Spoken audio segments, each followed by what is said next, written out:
Snow still fell when the shouting died. The sound of it in Winterfell's yard was soft, steady, a quiet that settled over bent banners and broken spears, over the red slush beneath men who had once borne them. The sky pressed down in low gray weight, and the wind, thin and biting, carried the smell of trampled earth and old stone and the iron tang that clung to fresh death. Jon Snow stepped through the gate that giants had forced open at last, his breath white and ragged, his body a knot of gnawing aches that made themselves known now that movement was no longer a command shouted from the marrow. Longclaw dragged a shadow like spilled ink across the snow by his side. Ghost ghosted at his heel, a pale wedge of silence, his red eyes burning in a world of ash and frost. The kennels lay to the left, familiar in their stench and their terrible quiet. Someone had unbarred one of the doors. The wood hung crooked, splintered where a great hand or a clumsy boot had kicked it in. There were no dogs. The straw was fouled and frozen. In the far pen, against the back wall, a man sat and watched the snow drift through the broken grate as if it were theater performed for him alone. Ramsay Bolton's lip was split and crusted. Someone had taken a swing at him. Jon did not ask who, and the welt across his cheek had frozen in a starburst. He looked small there, bundled in the shadow of a pen that smelled of piss and stale meat. But there was a hardness in him yet that no prison made of pine and iron could scour away. His eyes were black pearls in a nest of bruises. "Lord Snow," he said, smiling as much as his cut could manage. A glint of teeth shone under the torn lip. "Or do I say Lord Stark now? I should keep all my titles straight." Jon's voice cut through his own thudding pulse. "Open it," he said to the men behind him, and the hinges screamed in protest as the bar lifted. Tormund stood with one shoulder braced in the doorframe, broad as a door himself, his beard crusted with frost and blood, his eyes narrowed to embers. Davos hovered further back, steady as ever, the set of his mouth telling Jon without a word that the question here was not whether the Kennelmaster's son lived or died, but whether mercy was a word with any meaning left in it. Ramsay leaned as far as his chains would allow, the iron binding his wrists and ankles clinking softly. "Come to finish what you started?" he asked Jon. "Fair. I would have done the same for you." Jon stopped within sword's reach. Ghost's growl was a low rumble, a threat barely breathed. Ramsay did not flinch, but Jon saw his jaw tighten, a flicker of helplessness cross his face like the shadow of some flying thing.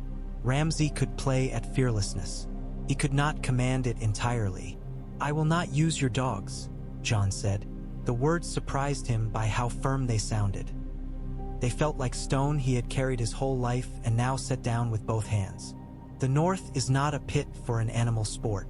You have been lord here. You have killed my brother and driven my sister to a marriage that was an outrage. You hunted people for pleasure. Your father is dead by your hand." He heard the men around him shift at each count. "You deserve every blade in this yard." Ramsay's smile trembled. And yet, Jon raised Longclaw. The steel whispered through the cold. "The dead are coming from the north. I have seen them. Wildlings have seen them by the thousands. There are not enough men in the north to waste on vengeance, even when vengeance would be just. So hear my terms." Tormund hissed low as a kettle. Davos did not move, but his eyes flicked to Ramsay and back again. Ramsay cocked his head, as if listening to a far-off tune. He was good at that little tilt. The invitation to believe he was amused and curious and not merely measuring you for a skin that might fit. "Terms. You will yield Winterfell," Jon said. "You will bend the knee to House Stark and swear fealty to the North that you've shamed. You will command the men that answer to you to throw down the flayed man and lift the direwolf. You will take the front in the fight against the dead. You will ride where I say, and you will be watched. The first time you falter, the first lie, the first attempt at treachery." He raised the sword a fraction higher. "It ends. By my hand. Not hounds. Steel." Silence pooled in the pen between them. Outside, a banner snapped and settled. Someone called for water, hoarse and unhopeful. "You would have your sister look upon me at table?" Ramsay asked, light as scouting footsteps. You would have the Manderleys and the Glovers drink wine while I remain among them? You would have me called ally? I said you would be watched." Ramsay's laugh was a thin thread that did not reach the eyes. "You put a leash on a wolf and it is still a wolf. That is why I am not putting a leash on you," Jon said. "You will stand, you will fight, and you will be bound by the oaths you swore. The difference between beasts and men is that men can bind themselves with words and keep them." He stepped closer until he could see the stubble on Ramsay's chin, the ragged nail where one finger had been gnawed or torn away. "The dead do not care who you were. They will be here, and then all your cruelties will be no more than snow in a thaw. You can die now, and I will put your head on a spike, or you can live and pay a price." Ramsay studied him. Jon read the roll of thought behind the eyes. The quick counting of odds, the instinct to push for the worst offense, the old trick of baiting men into rashness and then stepping aside. There was a new arithmetic at work now, though one Ramsay had never troubled to learn. It showed in the way he sat, not quite as slouching as before, the first hint of weight settling on his shoulders like a fur that did not warm. "What price?" Ramsay asked. "You assure the safety of every small folk taken by you or your men and hand them to their kin," Jon said. "You name the caches of grain your father hid and you send your riders to fetch them. You bring me the heads of the worst of your game men, the ones who did your hunts, the men who tied knots the North will not untie, and you stand before the great hall and say what you have done, so that the North may see the measure of it before deciding what to make of you." "That last," Ramsay murmured, the laugh gone. "I will be torn apart. They will not touch you while you are under my roof." Jon let the threat stand as guard to the promise. "And when the dead are done with, we will see what justice remains to be done among the living." "And my hounds?" Ramsay asked. There was something in his voice then that Jon had not expected to hear, not in any measure.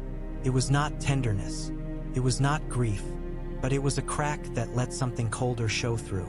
"You have starved them, have you not?" "They starved under your orders," Jon said. "They are dead." Ramsay closed his eyes. It was a small shutting, a fluttering of lids against the sting of cold. When he opened them again, the humor that had animated his face was gone.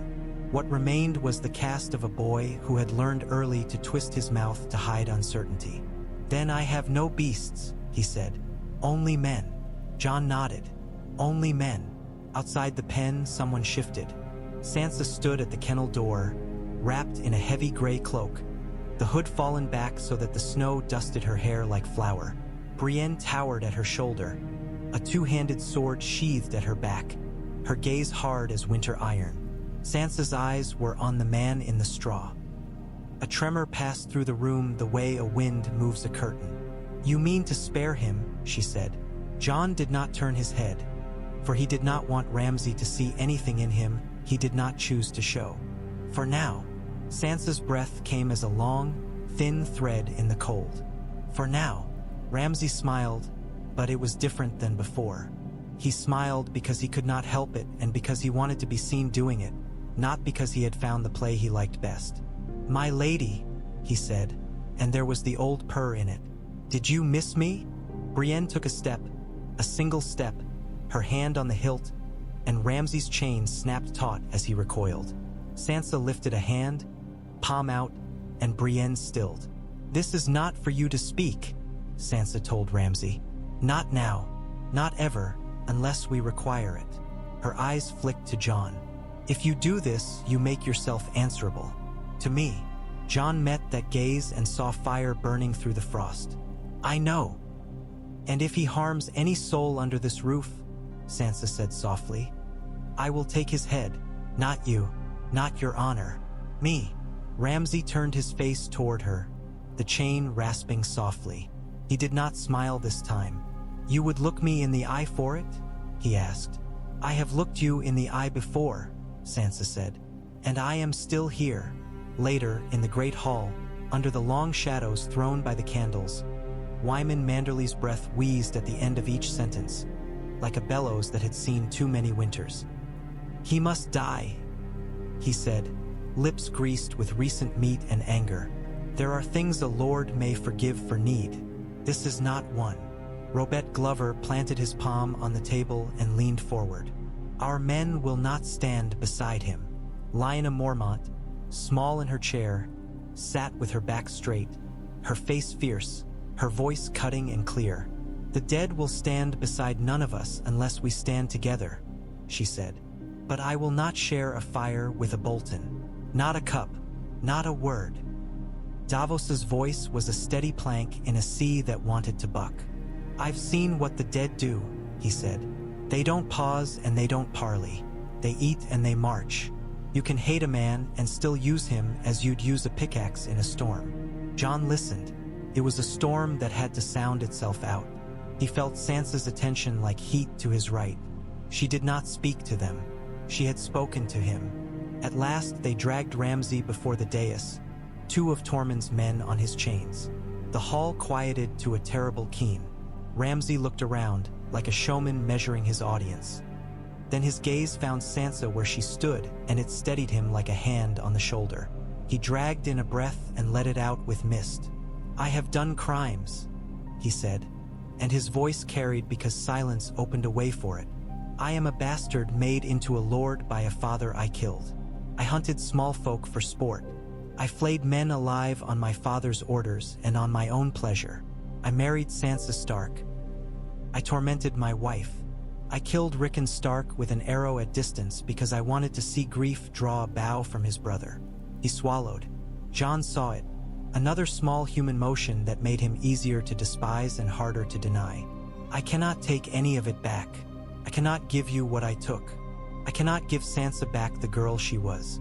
I cannot put flesh on bones. But I can go where you send me and I can kill the dead that come for you. And when we are done, if you are done with me, I will not run. A murmur moved through the hall. Hate liked its target to strut. Contrition, if this was that, was an unsatisfying spectacle. It did not bleed color, did not swing. Wyman Manderly's heavy hand found his knee and pressed. He looked to Jon. You would accept this pledge? I will hold him to it, Jon said. And if he breaks it, I will settle it. You will do that whether he breaks it or not, Robert Glover said. But there was less iron in it now, as if the blade had been set aside. We will follow your lead, Lord Stark, but do not ask us to cheer. I will ask no man to cheer, Jon said. They cast the flayed man banner into the brazier that night. Ramsay watched the painted flesh curl and blacken. Sansa stood beside the fire, the warmth on her cheeks, the sting in her eyes. She did not look at him while the paint bubbled, nor when the stick charred and fell upon itself in a brittle sigh. The next morning, ravens came, one from Eastwatch by the sea. Ink turned gray in places where snow had licked it through the slats of a careless coop. The dead had been seen beyond the wall in numbers that made men drop their mugs and forget to pick them up. One from the last hearth, letters uneven and hurried. Missing flocks, missing boys, noises at night that were not snow or fox. The cold pressed deeper. Winter had been a thing said and felt. Now it had teeth that reached through mail to bite the bone. They started with the last hearth. Jon would not let the Umbers be the first to fall for lack of speed. The wildlings moved quickest, light on the broken roads, their sledge tracks a braid behind them. Northern men who had sworn to Ramsay followed him with their eyes narrowed and their mouths set. Ramsay's seat on a huge, dark horse made him look taller than he was. Brienne rode to his left, Tormund to his right. Ghost wove in and out before them, a white thought that did not tire. They reached the great stump hall with the light failing, and the first child ran to the palisade and shouted, and a woman's voice climbed up behind it like a ladder. Open, open, God's sake, open their back. The gates swung. Jon smelled pine and smoke and bread stretched too thin across too many mouths. He saw the men of the last hearth, hollow-eyed, the skin of their faces pulled tight, and the boy who led them, no more than 12, iron ring on his arm too big for him, stepped forward with a sword he had not yet had to use. Lord Stark, he said, and if there was a crack in his voice, he held it firm with both hands. You came. Send your small folk to the keep cellars, Jon said. Put your heaviest doors to. We will light the pitch trenches. We have little pitch, the boy admitted. We burned it last week when the dead came to the outer trees. Show me what you have, Ramsay said before Jon could answer. The boy's eyes slid to him. He had heard the stories, then, or had seen enough that stories were unnecessary varnish. He looked to Jon for the answer to a question he did not have words for yet. He takes orders from me, Jon said, and from Lady Brienne while I am elsewhere. He will stand where she puts him. They worked while the light seeped away. Ramsay moved quickly and surely, the clatter of his cuirass an iron heartbeat in the dusk. He marked the direction of the wind by the sway of torch smoke and had men cut slits in the palisade for spears at the places where the smoke turned inward. They come in a tide, he said, not really speaking to anyone, as if reminding himself. They do not care for pain. They do not care for men falling before them. You give them what their numb feet want, a straight path to the heart. Then you make that path a throat that closes fire upon them. He pointed, there, and break that post. No, not that one, the one behind it. Let it fall to make a gap that looks unguarded. He looked alive in a way that made Jon uneasy. Bright and sharp and in communion with a problem that was meat and movement and not the souls of men. He looked the way he had looked on the field. Jon recognized that now with a cold, bloodless clarity. It was that same gleam turned upon the right enemy for once. The same hunger bent the way Jon would have it bent. The dead came with the moon, which rose without warmth and made the snow shine like a thing pretending to be water. They came as a murmur at first, as if the woods had learned to breathe and wanted to show off the trick. The sound swelled and broke and resolved into the slap of feet on hard ground, the click of something wooden dragged. The first of them spilled from the trees in a dark froth that foamed against the outer ditch and tumbled into the fire they could not smell and could not understand. The smell came then, sweet and foul, a butcher's shop gone wrong in every way. Jon felt the old dread rise, the memory of Hardhome waking like an ache, the scream of women who were ash by the time their voices reached him. Beside him, Tormund bared his teeth and loosed an oath. Brienne raised her shield. Ramsay's bow thrummed, and the arrow struck a white in the eye, the skull snapping back, the body taking 3 more steps on a reflex that mocked any living sense. "Burn the gap," Ramsay called. "Eldrick, the gap." A man Eldrick then hesitated, staring at a child's body that ran with a torch in its hand. Brienne threw her shield, the iron boss catching the child thing in its chest and sending it staggering. She was already moving to retrieve it when another took its place. Jon wanted to be everywhere at once. He was only one man. He went where the line bent most and became iron there. Longclaw's edge a pale crescent cutting through a world that had turned black and white. "Hold!" he roared. "Hold!" They held. Heat washed the palisade. Snow melted and hissed against the timbers. Firelight made everyone look like men painted by flickering candles on a wall of stone. Jon risked a glance and saw Ramsay standing with an oil-soaked rag wrapped around an arrowhead, lighting it and shooting, lighting and shooting, each motion neat, practiced, purposeful. He did not smile. His mouth was a hard line chapped by wind. When the dead fell back at last, it was not because they had been made to fear, but because some cold will remote from the field chose to preserve more of them for the next night. The moan of them moved away like fog retreating before sun that wasn't there. In the silence after, in the crackle and pop of wood and the soft sound of someone crying because they were tired and not because they were sad, Sansa stepped up beside Jon. She had worked through the night. She had a smear of soot on her cheekbone, and the fur at her collar was studded with ice. "He did what you told him," she said. "Yes. He did it well. Yes." She turned and studied Jon with the even attention she used when she read a man across a table. "And what will you do if he begins to do it for his own sake, and not for ours? Does it matter if the work is good?" "It matters to me," Sansa said. "I cannot live under the same roof as the man who—" She breathed in, steadying herself. "I can live beside him in a war if you make me. But when the war is done, he dies." Jon did not look at her. He watched the fire run along a broken spar and thought of vows that cut both ways, of the men he had betrayed and who had stabbed him for it, of the dead who did not care for men's debates. "When the war is done," he said, "we will sit in the hall and speak of justice. I will not promise you more or less tonight." "That is something," Sansa said, after a moment. "It is not enough, but it is something." They did not sleep. They ate what could be warmed in kettles and forced it down. At dawn, small pale flakes hung in the still air like ash. Jon walked the palisade and found Ramsay staring out at the crisp line of trees, a thin layer of frost crusting his lashes. He had no hounds to stroke, no familiar tool to tether his hands. He held his bow the way another man might have held a prayer bead. "You fought well," Jon said. Ramsay's jaw moved. He was chewing a chunk of hard bread. He swallowed it as if to make his mouth fit for an answer. "I know how things move," he said. "You cannot beat what you will not look at." He shot Jon a sideways glance. "And you cannot forget what you cannot stop seeing." Jon let the words fall. "We move to the Dreadfort next," he said. "Your stores will help us. The umbers are thin.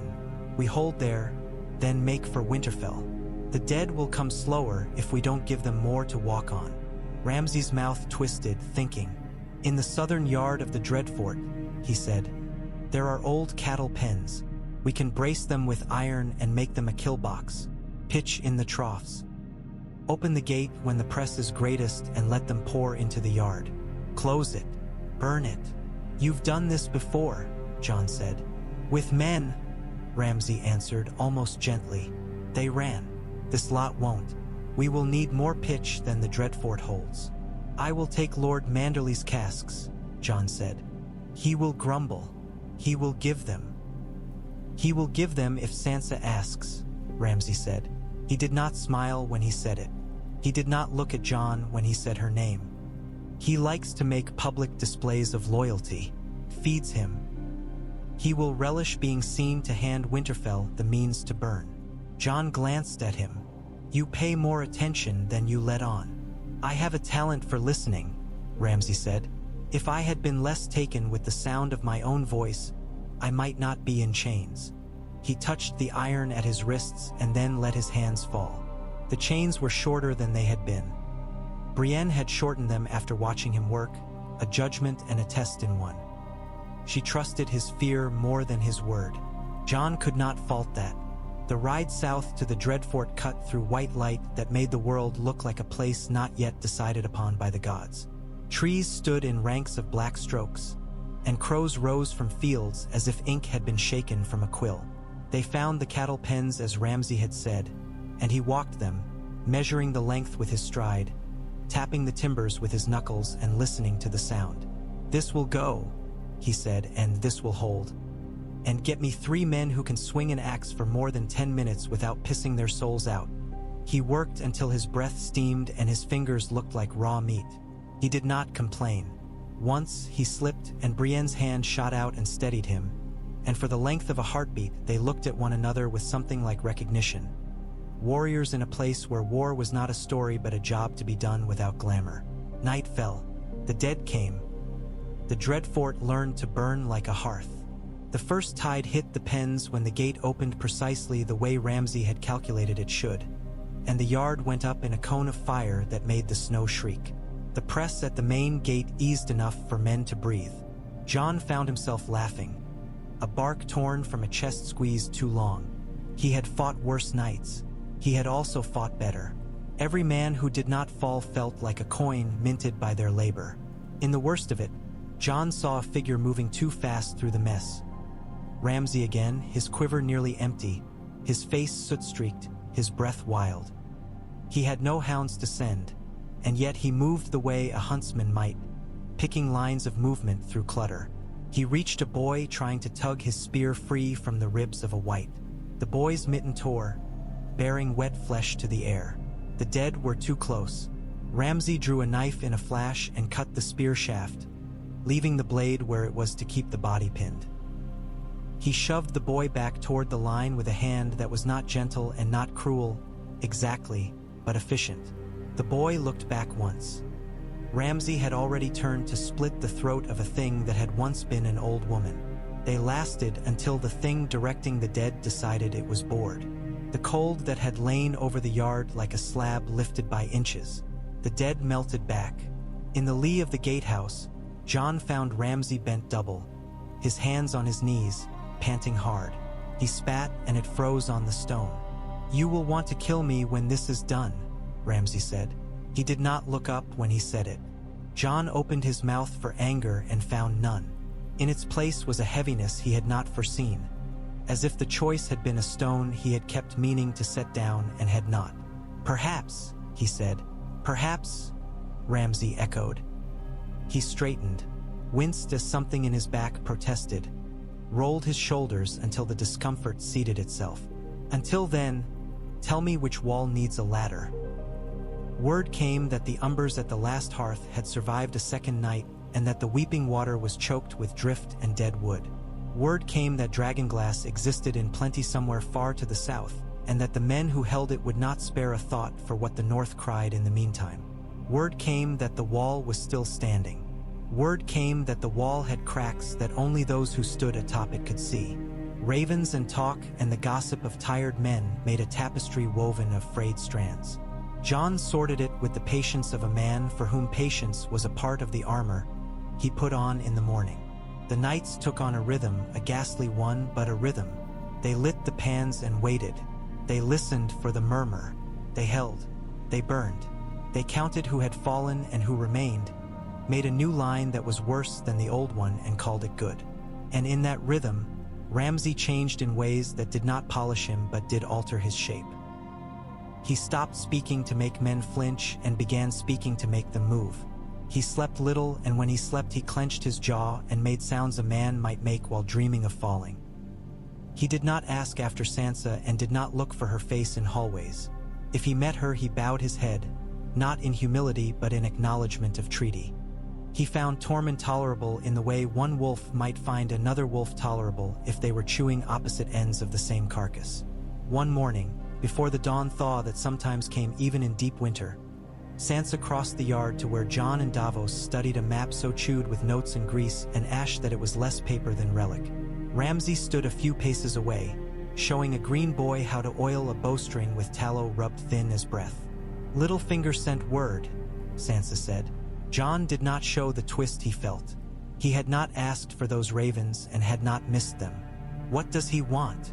"What he always wants," Sansa said. "To be thanked for things he arranged to be necessary.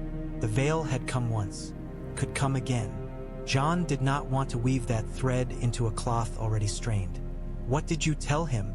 "Nothing," Sansa said. "I will tell him something when I have something I want from him that you cannot give me." Jon nodded. She looked past him then, beyond his shoulder. Her eyes tightened a fraction. He knew without turning that Ramsay had looked up and found her. The air held. "I watched him last night," she said softly. "He saved a boy who looks very like the boy he killed. It is a curious thing to see." "Curious," Jon agreed. "Curious and insufficient," Sansa added, and he heard Brienne's name in the weight of that final word. That evening, the dead came late and they came in an arrow rather than in a tide, a spear thrust at the southern yard. They moved with an order that spoke of a hand nearer to the field. Jon felt the cold like a blade pressed against the back of his neck. He saw, through the smoke, a shape that stood with the stillness of a figure cut from ice, its head turning with a slow grace. The dead that moved nearest it moved cleanly, like well-trained soldiers on a drill. Jon's breath caught. "Back!" he barked, pushing men away with his forearm. Back from it. He did not think. Longclaw was in his hands, and then in the air, and then in the body of a thing that had been a man yesterday and nothing today, and which would be a stain on the snow in a minute. He broke for the steps, his shoulders slamming into a gatehouse post. The blue light of the thing's eyes cut the smoke like scraps of sky. He went down the steps 2 at a time with Ghost coiling at his heels. Men shouted. The world narrowed. The White Walker stepped lightly over an upturned cart, the frost that breathed from it crisping the edge of a spilled pail of piss to brittle yellow rime. It held a spear of crystal that glittered as prettily as a chandelier and cut as cruelly as a farmer's scythe. It moved with a dancer's confidence, pivoting to drive the spear at Jon as if they had practiced together. Longclaw met it with a shriek that went up through Jon's bones. Sparks of cold, not heat, flew. For a heartbeat the world resolved to that point. Steel and ice, and Jon's arms braced against a force that was not wind and not muscle but something that came from a deeper well. The walker slid its weapon and tried to catch Longclaw near the hilt and break it with a twisting motion that would have left Jon holding a useless stump. Jon surged forward, stepped into the move, and threw his weight. The walker gave ground like water sliding over shale. The fight would have ended in 2 heartbeats or 20. Jon had no sense of time then. What pulled it back from the edge was a blur that came in low. A man, not a wolf, not any savior out of stories, but Ramsay Bolton, of all men, slashing at the walker's calf with a short blade like a butcher in a hurry.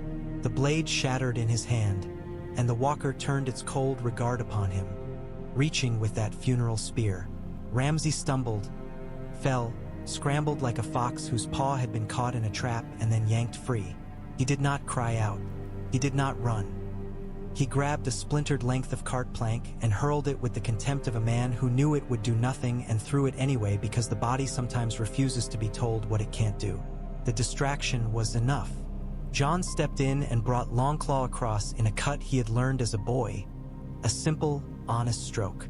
The blade bit, and the walker went apart like glass struck by a song in the wrong pitch, shards of air tinkling as they fell and were nothing.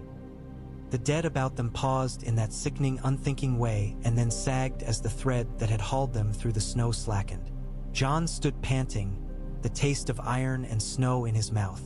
Ramsay lay on his back, his chest heaving, the broken handle of his knife still gripped in his fist. He looked at Jon, and there was something like laughter at the edge of his mouth. Not joy, not triumph, but the astonishment a man feels when the coin spin he had expected to be heads lands on its rim and does not fall. "You're welcome," Ramsay said after a moment. When breath came, Jon snorted despite himself. "You're a fool," he said. "I am alive," Ramsay answered. "We are both fools." They cleared the yard. They counted the dead. They burned them. Sansa stood beside the pyres, her hands tucked into the fur at her cuffs, her face a mask of skin drawn carefully over muscle and thought. Brienne stood at her back. Jon stood apart and let the smoke sting his eyes. Ramsay did not attend the burning. He cleaned his bow, and Jon saw his hands trembling when he thought no one looked. After the 3rd night at the Dreadfort, with the moon full and washed of all warmth, with the men moving like men made of wood and prayers worn smooth like stones by constant handling, Sansa came to Jon and said, "I have made my decision." Jon nodded. He had made his too, though time kept trying to unmake it. "Say it. When the dead are pushed back from Winterfell, when we are standing on stones that are ours and not Father's games," she said, "I will ask for his life." Jon looked at her. He felt the wind seam the inside of his lungs. "Do you want me to refuse you?" "I want you to hear me," Sansa said. "He has been useful. He may be useful again. I do not care. He is a knife that has cut my family. You don't put a knife that has cut you back in the drawer. You throw it in the river. That is what my mother would have done. That is what I will do. I will not be queen of any world where he walks free." "I am not a king," Jon said quietly. "In the north, you are what we have," Sansa said. "That is more than a title." He nodded. "Then we are agreed. When the dead are done, we will settle among the living." They settled nothing that night. The dead pressed their faces to the gates and found that their lack of breath did not spare them from smoke. Ramsay stood where he was told, and when a boy stumbled he caught him and shoved him back up, and when a man froze he cuffed him and snarled, and that worked where kindness had not. He bled from one arm and bound it with his teeth and kept working. He looked up once across the yard and saw Sansa on the wall and held her gaze for a count of 3, and then looked away and put 2 more arrows into skulls that held nothing.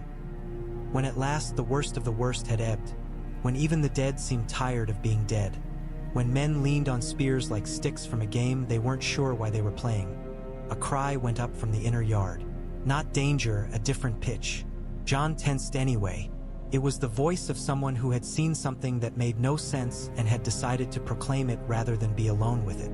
A child had made it in. Not a white, Not a thing half-burned and ghastly, but a living child wrapped in rags, blue-lipped and stiff, carried by a woman whose hair was burnt to a crisp cap. She had come in through a gap in the wall that no one had seen because there had been no reason to think there was anything to fit through it that would not want to eat them. She clutched the child as if hands could warm what fire could not. "Please," she said to anyone and no one. "Please." Ramsay reached them first. He pulled his cloak off and wrapped it around the child without ceremony. The woman snarled, instinct tightening her mouth. "Get away. I am not here to hurt your pup," Ramsay said, and the softness that came into his voice was not pretense. It was a tool he had once used in hunting, perhaps, but it was a tool still. He took the child, and the woman did not stop him because something about the way he moved pressed some animal button that said, "This one can carry, use him." He was already walking toward the keep where the fires were thickest. Brienne moved to intercept, to take the child herself, but Ramsay held the bundle tight and shook his head without slowing. Sansa stepped into his path. She did not touch him. She looked at his hands on the child and then met his eyes. He stopped. The child made a small, terrible sound against his chest. Sansa looked down, then to Jon, then back to Ramsay. "Go," she said at last. "Hurry." He went. Later, when the child made breath in little racing hiccups against straw and blankets, when the woman slept as if she had been struck and the boy had stuffed his fist into his mouth and gnawed on it with the seriousness of someone fixing a problem, Sansa stood in the doorway and watched Ramsay sit on a stool with his head bent, his elbows on his knees, his hands dangling between them like heavy things he did not quite own. "You will not buy your life with this," she said. He flinched as if she had put a hand on his bare shoulder in a cold room. "I know," he said. "You know very little," she said. "But you know that." He lifted his face to hers the way a dog might lift its face to the wind that brings a smell of meat from a distance. "You want me to beg," he guessed. "No," Sansa said. "I want you to understand that what you do now does not erase what you did then. It only sets it beside it so that we can see both." He nodded once. "I know how to hold two things in my mind," he said, a sliver of a smile cutting a new line in his face. "It is a skill I have practiced all my life." When they marched back to Winterfell, the sky was a lid and the world a pot under it. The gates opened. Men who had left now returned to stones that looked older for having been defended. The dead came again and were met with fire and steel and the stubborn refusal of men to step aside while air moved in and out of their chests. Ramsay rode where Jon placed him, and when a messenger took an arrow he leapt from the saddle and sent the horse onward with a slap and ran the last stretch on foot with his chain clinking. The last night felt like a last night because the cold had a different taste and because the men laughed in a particular way, the kind of laughter men make when they have counted their lives and resent someone trying to count for them. The dead hit the walls with a restraint that masked force. The walker that came with them walked slower, as if curious. Jon hunted it across the yard like a hunter trailing something that had started to bleed. In the corner of his eye, he saw Sansa at the top of the steps with a bow in her hands, her hair under a hood like the tint of old bronze. He saw Davos running, he saw Tormund swear. He saw Brienne strike a thing that wore a maid's braids. He saw Ramsay climb the inner face of the wall like a boy who had learned to climb to escape beatings, his chain catching and sparking, his hand catching hold, slipping, catching again. The walker turned on him, and for a moment Jon thought that all of the nights and all of the discipline and all of the little changes that had not redeemed a man but had changed him anyway would end with a spear through a chest and a heap of chain on the steps. Ramsay raised his broken knife handle as if that would help. It did not. What helped was Longclaw. Jon was there, and he was in time, and the blade said the word it had learned to say, and the walker broke. After that, the dead fell apart like the story of a lie told by a bad liar. They slackened. They pawed the snow and then fell into it. Men went to their knees and sobbed like boys. By midday, the yard was a catalogue of survivals. The bodies they cared about had names. The ones they did not care about burned anyway because they had to. The air smelled like sadness and bacon. Sansa stood in the keep doorway, and Jon walked to her with snow in his beard and filth on his boots and relief in his shoulders that made him feel suddenly older. "It is done," he said. He did not say for now. She heard it anyway. She looked past him. Ramsay stood at the well with his hands braced on the stone, his head hanging, the chain at his wrists a dull gray snake that had forgotten how to hiss. Sansa's mouth did not tremble. "Bring him," she said. They brought him to the Godswood because there were things that needed witness, and the heart tree had seen worse and not shrieked. The bark bled under a skin of frost, and the eyes looked down on them with their red tears that were only sap. Brienne stood at Sansa's shoulder, Davos at Jon's, Tormund, Wyman, Robert Glover, Lyanna, small and unbending.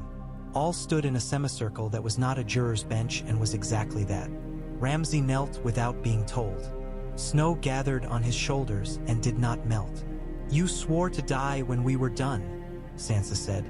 "Do you recall?" "I recall," Ramsay said. "Do you expect mercy?"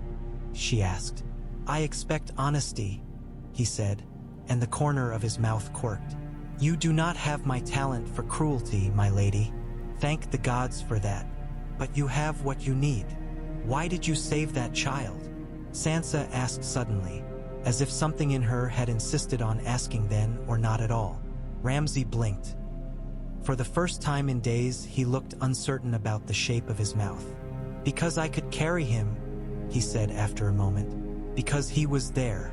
Because it is easier to make a boy breathe than to make him stop."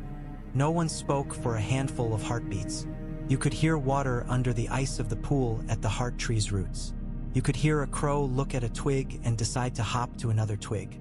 Sansa nodded once, as if something private in her had been satisfied and had no wish to discuss it further. She looked to Jon. "Will you do it?" Jon looked at Ramsay. He had imagined this moment a dozen ways. As relief, as triumph, as a thing that would restore the world to a line he knew by heart. It was none of those. It was a duty. It was a weight. "Yes," Jon said. "I will." Ramsay lifted his chin and bared his neck without prompting. He had been taught that posture as a child, perhaps, or had watched men learn it and thought he might as well make it look practiced. He did not speak last words. He did not ask forgiveness. He did not spit. Sansa stepped forward. Jon blinked. She had not brought a headsman's sword. She had brought a dagger, small and cruel and honest. She stood before Ramsay and met his eyes and then did not look away as she raised the blade and cut a small notch on the side of his neck where a boy might cut himself shaving. Blood welled, bright as berries on snow. "This is the mark we agreed upon," she said, her voice steady, carrying in the cold. "The North has long memories. If you are seen anywhere in these lands after you pass beyond these walls today, you will be known by this mark and you will be killed. If you are seen anywhere near a child, you will be killed. If you are seen to raise a hand in anger to any creature that breathes, you will be killed. You will leave. You will go where the snow will not recognize your step. You will not return." Ramsay stared up at her. Surprise slid through the crust of him like a small stream thawing a trench and then freezing again. "Exile," he said almost to himself. "A living death, my lady. You are kinder than I deserve." Sansa's gaze did not soften. "It is not kindness," she said. "It is a way to keep my honor and my hatred at the same table." Jon realized he had been holding his breath. He let it out slowly.